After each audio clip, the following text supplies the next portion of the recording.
This review is on myyearwithoutclothesshopping.com. So it's a site that's really set up primarily for women who have an addiction to shopping and keep shopping. It's set up by and run by a woman in Australia called Jill, and we're going to look through the proposition really that the site makes.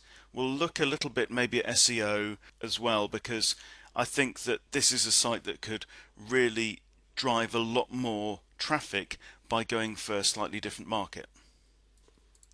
But let's start with just looking at the design of the homepage. So this is the experience where you first come to the homepage. And the first thing that really jumps out to me is I've got an image here. It's very central. It interrupts the text by making the text indent, so it kind of draws my eye, but I really don't feel like it's got any content value whatsoever. So I think the first thing that I would do to this website is change that to a human face, smiling face, something that engages me and something that says a little bit more about the subject matter. I also feel that this header, although quite pretty, is just not very effective in terms of communication.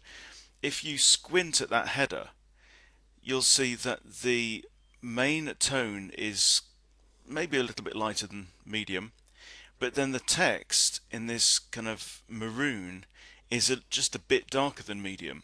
So if you squint at it, the text almost disappears. Then it's also got some kind of drop shadow on it, and that really doesn't stand out very much.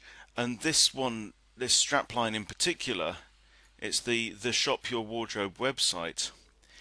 And I have to say, how many people are searching for Shop Your Wardrobe, although it is a kind of catchphrase of Jill's.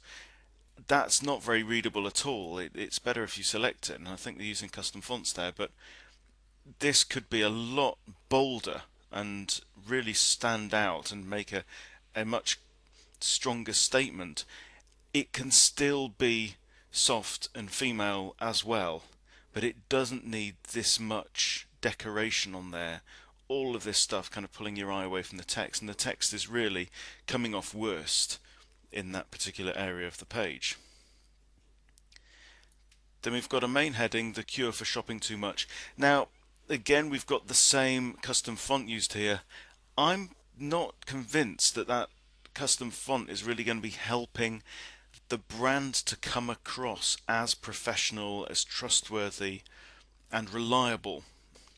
I think what we're going for is a kind of friendly touch, but I'm not personally convinced, and I think that would be an interesting thing to split test actually.